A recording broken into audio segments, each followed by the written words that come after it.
চট্টগ্রামের ঐতিহাসিক প্রাকৃতিক সৌন্দর্যে ভরপুর সিআরবি এলাকায় আবারও হাসপাতাল নির্মাণের প্রকল্প নতুন করে আলোচনায় এসেছে। 4 বছর আগে প্রস্তাবিত এই প্রকল্পটি তীব্র জনবিরোধিতার মুখে স্থগিত হয়েছিল।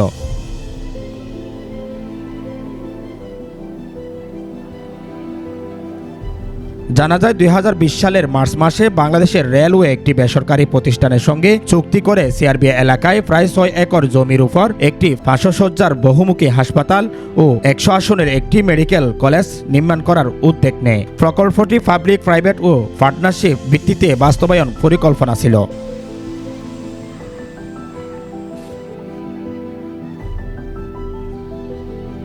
তবে এই উদ্যোগ সামনে আসার পর থেকে চট্টগ্রাম জুড়ে ব্যাপক প্রতিবাদ শুরু হয়। পরিবেশবিধি সংগঠন, নাগরিক সমাজ, সাংস্কৃতিক কর্মী সহ সর্বস্তরের মানুষ আন্দোলনে অংশ নেন। তাদের দাবি ছিল শতবর্ষী গাছপালা, প্রাকৃতিক পরিবেশ ভরপুর সিআরবি এলাকা চট্টগ্রামের ফুসফুস হিসেবে পরিচিত।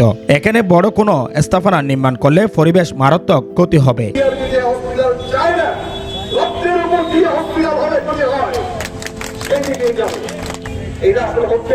চট্টগ্রামের প্রতি একটা বিবাদজনক আচরণ, চট্টগ্রামের কাজ করবো, চট্টগ্রামের জন্য যা অর্থ দেওয়া হবে সেটা লুটপাট করে ভোট করা, জনপ্রতিভাবে কাজটা করা, এই সব কিছু তারা হতে পারেন ক্ষমতার মধ্যে অংশীদার। নাগরিক সমাজের নেতারা তখন বলেন, সিআরবিতে হাসপাতাল নির্মাণ করা হলে শুধু পরিবেশ নয়, চট্টগ্রামের ইতিহাস ঐতিহ্যেরও ক্ষতি হবে। তাই এই প্রকল্প বাতিলের দাবিতে মানববন্ধন ও বিক্ষোভ গণস্বাক্ষর কর্মসূচি অনুষ্ঠিত হয়।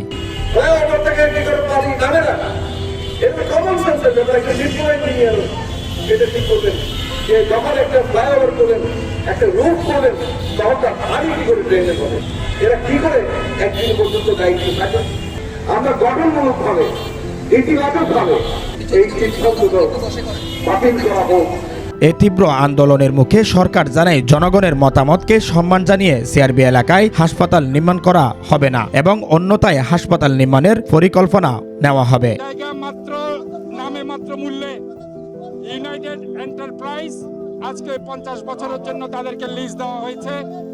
এই 50 বছরের জন্য যে লিজ দেওয়া হয়েছে ইউনাইটেড এন্টারপ্রাইজকে নামে মাত্র মূল্য, এই ব্যবসায়ী সিন্ডিকেটের বিরুদ্ধে আমরা আজকে প্রতিবাদ জানাচ্ছি। কিন্তু সম্প্রতি আবারও এই প্রকল্প নিয়ে আলোচনা শুরু হওয়ায় চট্টগ্রামবাসীর মধ্যে নতুন উদ্বেগ দেখা দিয়েছে। স্থানীয়দের প্রশ্ন, চট্টগ্রামে এত জায়গা থাকা সত্ত্বেও কেন বারবার সিআরবি এলাকায় হাসপাতাল নির্মাণের জন্য বেছে নেওয়া হচ্ছে? বিশিষ্ট শিশু হাসপাতাল করার জন্য সরকার জায়গা চেয়েছিল, তারা ওই জায়গা দেয় নাই। আর এইসব রেলের কামলারা আজকে সরকারকে বিভ্রান্ত করে আমাদের ঐতিহ্যবাহী সিআরবির জায়গাতে এই সমস্ত হাসপাতাল করে ব্যবসা করতে দেবে কিছু লোককে, সেটা আমরা ঐতিহ্য অনেক পুরানো আধুনিক কালের সৌন্দর্য জায়গা, ব্রিটিশের গাছ লাগে না, এই গাছের তলে মানুষের অনেক জনের রোগ ব্যাধা ভালো করার জন্য বসে। পরিবেশ রক্ষা, ঐতিহ্য সংরক্ষণের স্বার্থে সিআরবি এলাকায় কোনো স্থাপনা না করার দাবিতে আবারও সোচ্চার হচ্ছেন অনেক নাগরিক ও সামাজিক সংগঠন। এখন দেখার বিষয় নতুন করে আলোচনায় আসা কি প্রকল্প শেষ পর্যন্ত বাস্তবায়ন হয় কিনা। News desk, Chittagong.